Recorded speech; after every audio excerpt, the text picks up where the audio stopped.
Nakita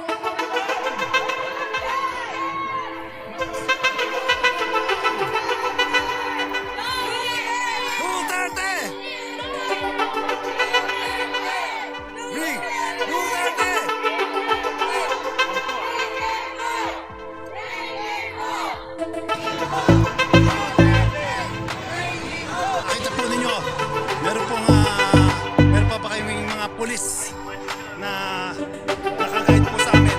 Ganyan po ka-disiplina ang mga Pinoy dito sa Japan. Ayan ang pulis, Japanese police.